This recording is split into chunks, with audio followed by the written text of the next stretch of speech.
Welcome to Feminist Founders, a podcast that explores how to create a more equitable world through entrepreneurship with your hosts, Becky Mollenkamp and Faith Clarke. We're back. Hi.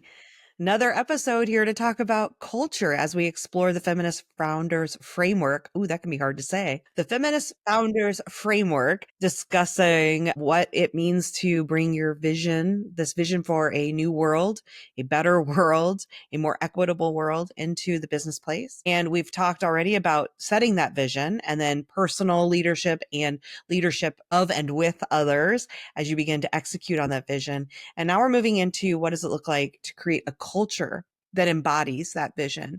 And I don't know, I'm excited to talk with you about this, Faith, because in my mind, when I think culture, what I sort of am envisioning from the leadership standpoint is what happens in the room when I'm not there, when it's other people. And now again, whether that means your team because you have employees, but I always want to make sure, I know a lot of our folks are solopreneurs, but I think that also means when people are talking about my business, when people are talking about me, when either contractors would be talking, if someone else says, you've been a contractor with them, should I? Or you worked with them, should I hire them? Right? Or other peers are talking about you when you're not in the room. To me, culture is what is it that's being said about me, the atmosphere that is inside of the space. Are my values clear? Is that vision clear? Is it happening without me in the room? That's what I think of when I think of culture. Does that feel right? Or, because you do a lot of work around culture, a lot more than I do. So I'm curious to hear what you think of when you think of culture. So I think when I think about culture, so I think I'm Jamaican. When people hear about Jamaican, when they think about Jamaican, they think about the phrase I hear people trying to imitate is wagwan, which is it's a relaxed greeting. It's that what's happening, but in a very laid back way. So people often see Jamaican culture as laid back, as fun, as, that kind of thing.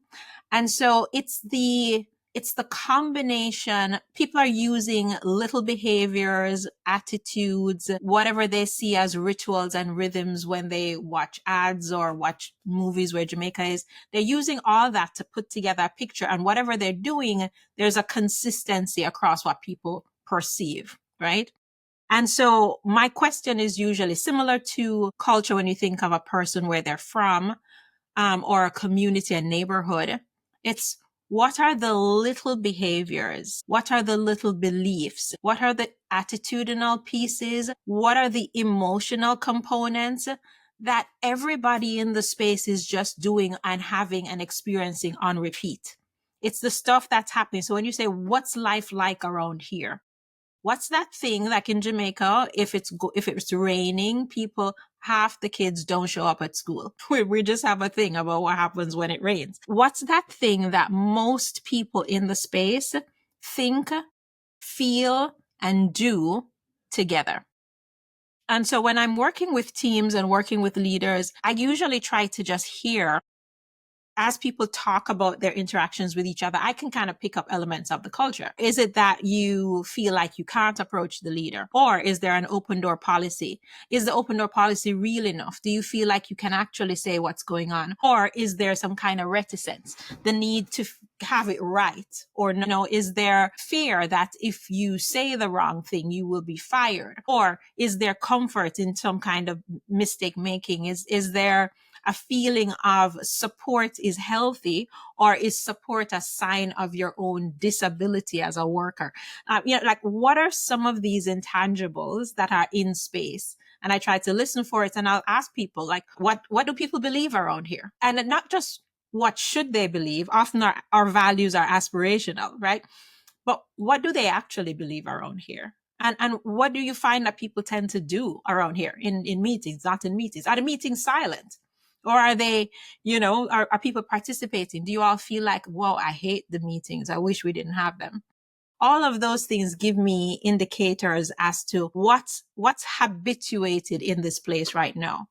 Because if we don't know what the habits are, what's the present culture, then we can't design culture. Because you're trying to design a shift from whatever is happening to whatever will be. And if you are by yourself, just know that culture emerges whether you design it or not. So like there is a culture that exists between you and the independent contractors helping you with your taxes once a year, or whatever it is. There is some kind of habit of belief and emotion and stuff that's happening there. It's there. Have you designed it, or are you just kind of, whatever shows up, shows Right. up? Or with you and your clients and how they feel about their ability to reach out to you at a certain time, or how long they think it'll take to hear back from you, or the kind of energy you're going to bring to them. Like that's all part of that. So when we've talked about vision, which is like the world that we want to be a part of creating, that is, as you said, aspirational. It's big, it's lofty. We've talked about like how you start to embody that for yourself and in your business, but how do you turn that into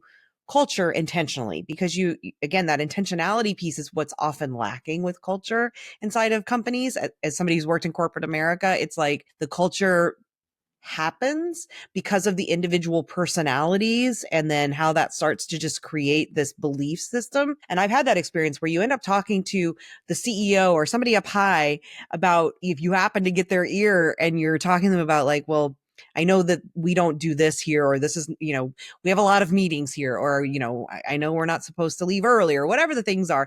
And they'll have that moment of like, well, wait a minute, we don't say that here. That's not a thing. But that's become the lived experience for the people inside the company. And I'm going to guess that's that difference between intentionality and just allowing it to build on its own at the whim of the people inside of the company. So how do you take your vision and get intentional about how you create the culture that supports that vision? And just to your previous point, it's somebody's intentionality often. It might not have been yours, but it's, often leaders are in spaces where some other thing was created and you've inherited that. And so there is this need to shift that around. I was talking to an ED recently and she was like, yeah, the previous leader, you have to call the thing that's in the room. Too many of us are unwilling to name the elephants in the room. And she was like, yeah, the previous ED, da da da da da happened. And so people, da da da da da. And so now that's true. And while we're envisioning all this beautiful stuff, she's like, but we aren't acknowledging that people are sensibly responding to what the thing where they're living out is still the thing that was created by someone else. And shifting that can be difficult. I think it's maybe easier to just use an example. So let's use your business, Becky, just to play around with. What's a value that you have that you would want to see in the culture you're creating? Or maybe two values. So we have a couple to play with. Well, values, I think some of my core values are compassion and curiosity, and then liberation, like liberating ourselves from these patriarchal white supremacist sort of systems. So any of those three are sort of the core values I think I tend to go with. So let's go with compassion and curiosity. What does compassion look like for you just in your day to day? When you say compassion, what do you mean? Well, and here we go. For people who listened to the last episode around leadership, I am no exception to the things I talk about. I'm no exception to exceptionalism because I accept myself out of this. I often think of compassion as meeting my clients where they are, listening, hearing them out, not judging, being with them, honoring the truth of what they're bringing to the room, right? Helping them then honor those things for themselves. But I do it well with others, but then not always for myself, right? Where I'm not always very compassionate with myself. I judge myself for not getting enough done, for not making enough money, for not helping enough people, whatever the thing is. So yeah, I tend to bring it externally. So compassion is this combination of like kindness And and empathy.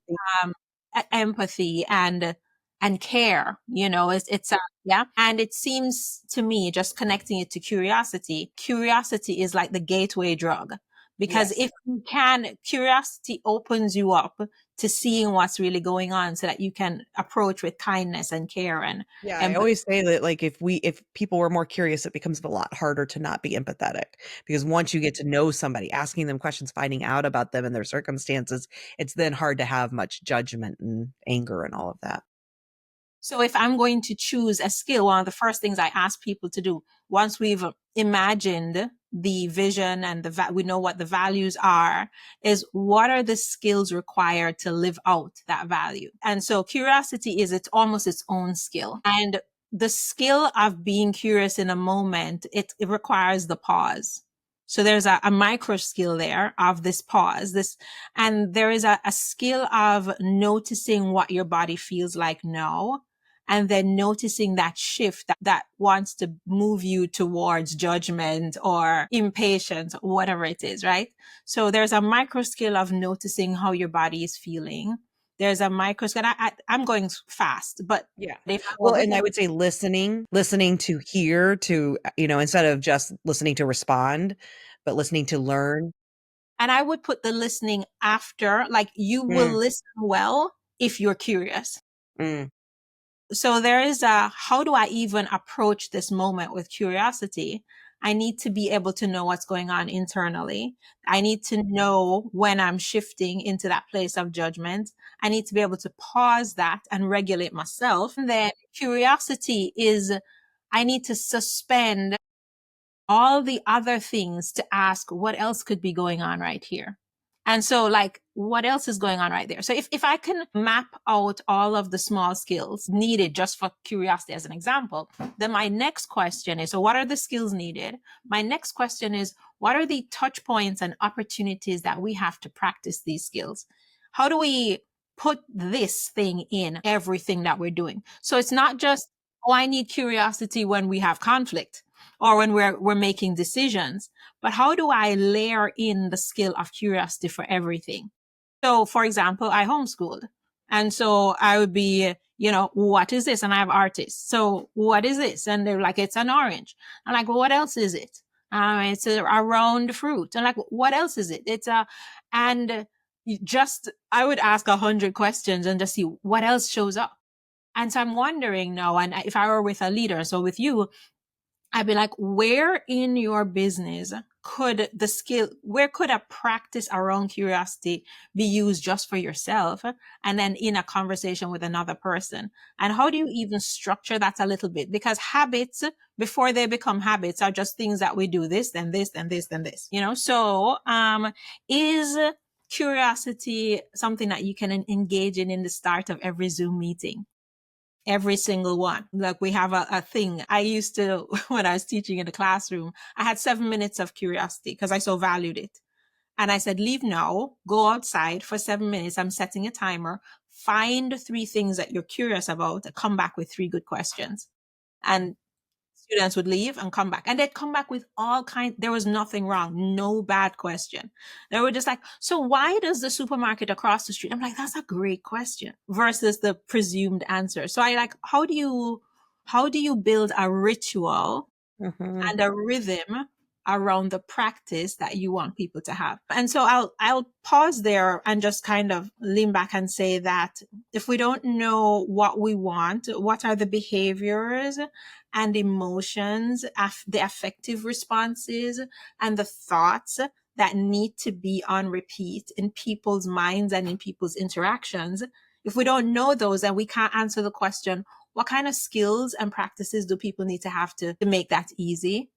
And then once we've answered that question, then is where are our touch points and how do we layer that in? So we're sitting together talking about website copy. And then like how are we kind of pausing and doing some divergent thinking and being curious about other possibilities, and how do we give some time to that, like 5-10 minutes before we then converge on the most efficient thing?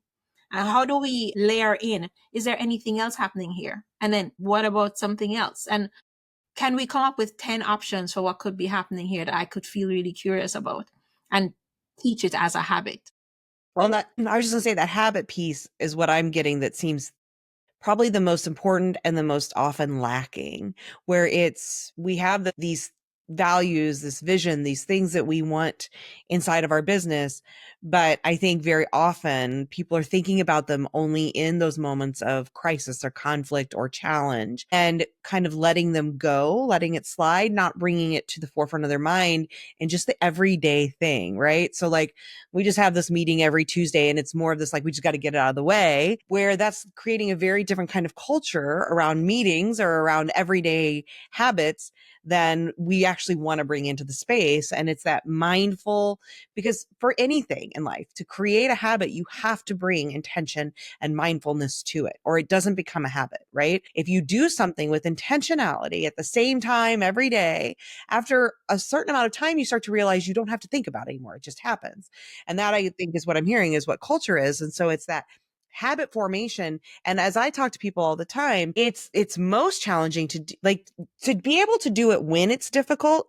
You need to be able to do it when it's not, right? Because when it's difficult, we won't be able to grab for that skill if we haven't mastered it when it's easy, right? We're going to fall in difficult moments. We tend to lean into the things that we know best, that come most easy for us, because in that moment of crisis, that moment of challenge, we can't try something new. We have to go with something that we just know because our brain's already overloaded. So the important thing is to practice when it's easy, in the simple moment, in the time that you think, what's the point here? Do we really have to ask 4 questions before we start this simple meeting? And I'm saying that as somebody who's like, yeah, I get that, because I feel that, especially as a person of one, where I think, do I really have to start each morning by asking myself 4 questions? Like, I just want to get on with the day, right? But then what is that doing in habit formation of actually creating this culture for myself in my business that really is curious? And I can see where it plays out, where there are times, like I have this community I run, and we do brainstorming as a collective, and we always start with clarifying questions.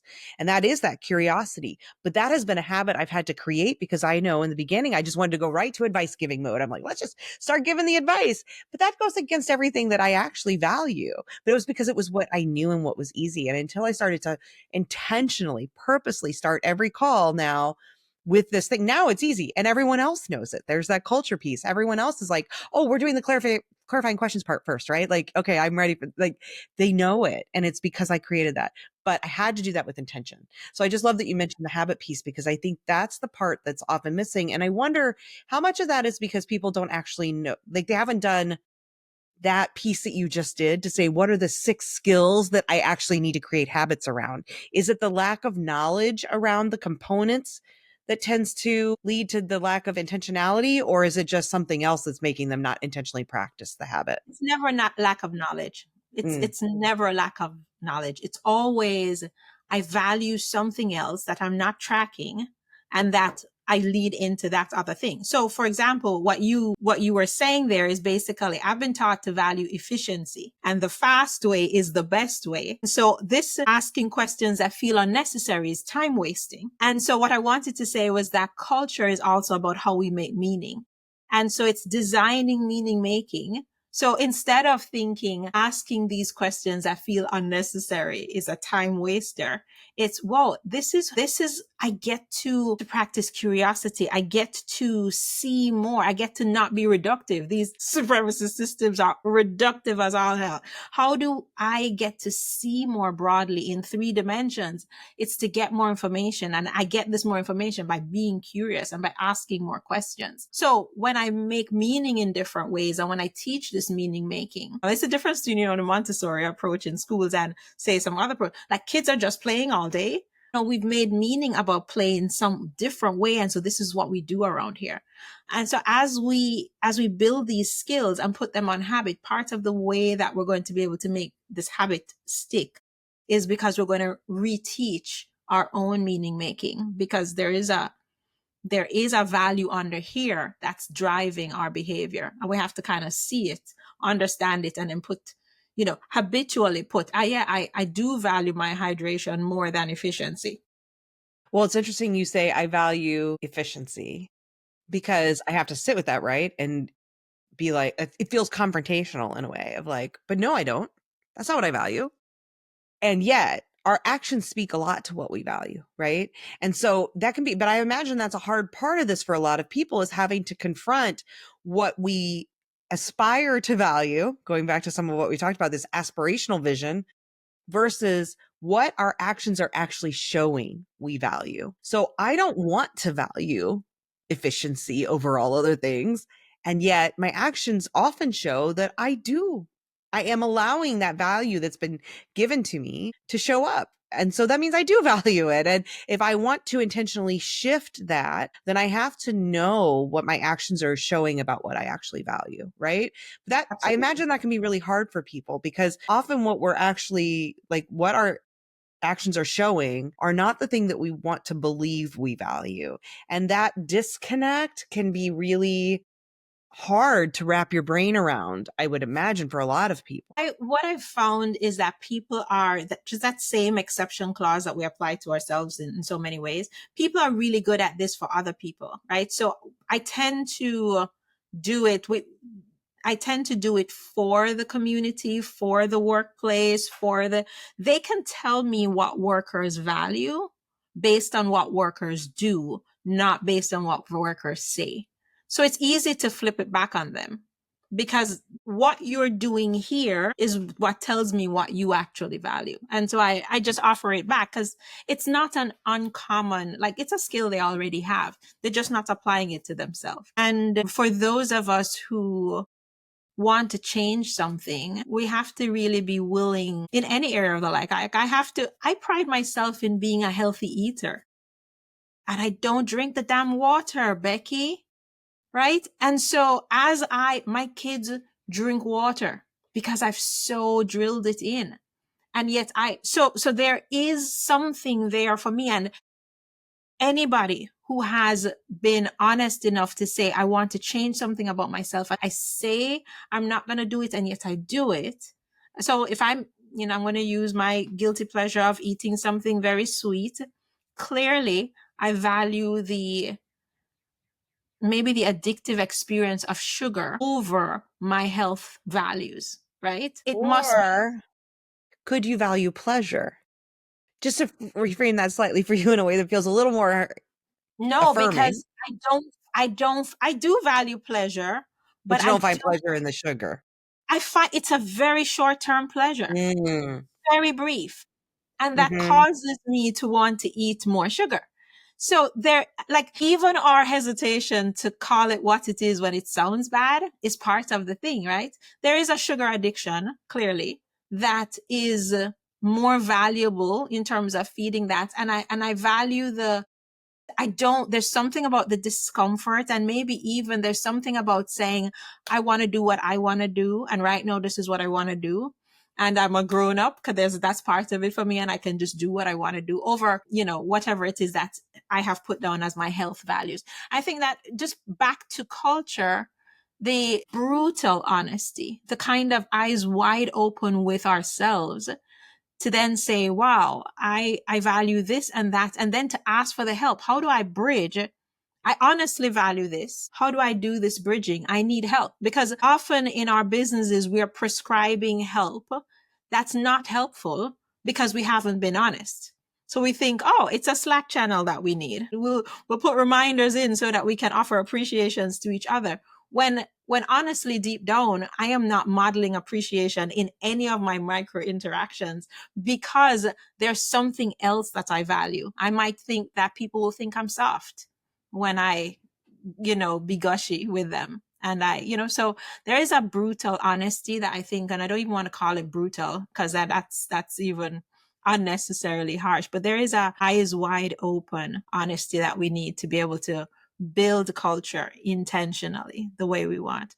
And I think also, just as a last comment, that it's just to be aware that old systems, generational old systems, is when I say trauma is in the bones. I mean, gifts are in the bones too, but trauma is in the bones. And so we will need to be willing, especially again, those of us who have experienced, everybody has experienced the harm from these systems, but those of us who the system was designed to harm, multiple marginalized identities, that when we are trying to create something different, we're also going to have to confront how uncomfortable it is, how much healing we need to be able to do it easily. Because your wise self is going to be saying, hey, hey, hey, hold, lion. There's a lion coming your way, Right. and you're going to be like, yes, this is, and confront the fear. And that's why back to community, we keep coming back to that point that we do need each other holding each other's hands and just saying, all right, just, you're in the middle here. No, we have you covered.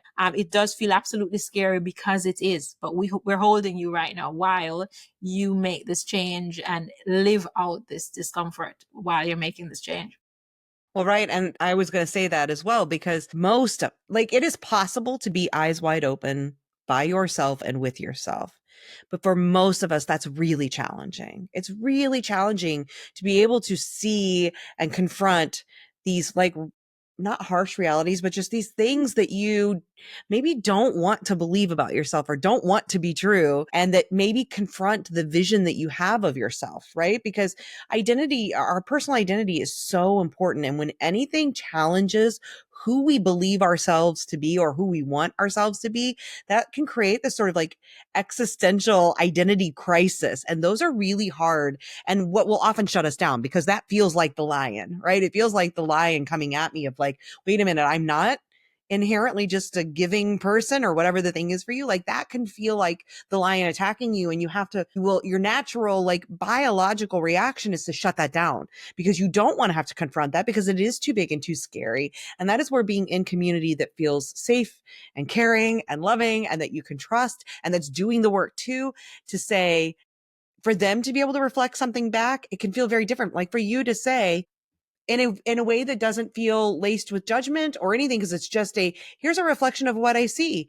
You value efficiency. And it's like, those actions do show a value of efficiency. And for me to be able to say, okay, that's just a thing that she's observed and a thing that we see, but it doesn't mean I'm a bad person. It doesn't mean I'm wrong. It just means, oh, this is the reality that I wasn't able to kind of confront for myself. And now with that knowledge, what can I do? And so that's where I think having community that you can do this work inside of is just so important. And with culture making, as much as it is a communal effort, there is some top down stuff that happens where people are often looking to the person who is seen as the leader in the space, the person who owns the business, the person who's running the meeting, the whatever it is, to say, what is the culture we're creating here? And I've seen that, as I mentioned, in this community I run. And it's also interesting to see how quickly it can begin to shift, right? Because the culture is really beginning to shift inside this community I run, that's now over a year and a half old. And it has only taken a few months of real intentionality to begin to see those shifts. But it needed to start with me, because I was the person in the room that was running the space. So having that community that can help you do that, I think, is valuable. And again, at the end of this series that we're doing, we're going to talk to you about a community space where you can do this work with others, for yourself, for your business, for your team, in a place that, will feel, we hope, give you that kind of safety to do this eyes wide open. I love that term, exploration, as you go about intentionally creating culture. And I Anything else think on culture that you want to make sure we talk about? the fundamental thing that I've seen in every place that people want to design more restorative cultures is that trust is the foundation. Trust is the blood and the bone and the guardrails and the life flow. So our trust has been violated in so many spaces and will be violated in this space as well. And so just knowing that's essential. We're not going to be able to mirror each other well. We're not going to be able to live out these values in the ways we want if we're not also kind of doing trust building and trust repair all the time. And so how in our workplaces, especially the traditional workplaces we've been in, nobody cared about our trust. Yeah, maybe stakeholders trust or some funders trust, but we as the people who are working in the building, no, nobody cared about our trust. And so as leaders, we want to be designing cultures where we say, I trust you. I want you to trust me. I'm willing to kind of infuse our togetherness with trust building and trust repair all the time. Yeah.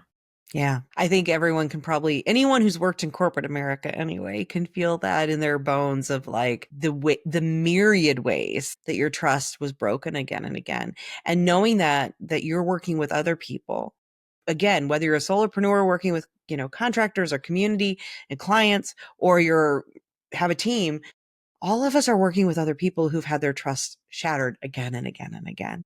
And so we have to also bring that awareness into the culture creation and knowing that while I say it can change quickly, it doesn't change overnight. It takes concerted effort. It takes probably a lot of difficulty, I would imagine too, where sometimes there's a disappointment you have to confront of like, why aren't they like, why isn't it shifting as fast as I might want? Efficiency minded me thinks about. So having that community support is really important. We will be telling you about that offer soon. Keep listening. I hope these episodes are helping you think about your business in a new way. Thank you again, Faith, for doing them with me. And we'll be back next time. I think we're going to talk about systems. And then also the other component you brought up a little bit here, which is that discomfort, right? That's woven through all of these discussions. We'll be talking about that too. So we'll be back soon to share more. Thanks, Faith. Thanks for listening to Feminist Founders Podcast. If you'd like to learn more or support our work, please visit feministfounders.co. The link is in the show notes. There you can become a paid supporter for as little as the price of a cup of coffee.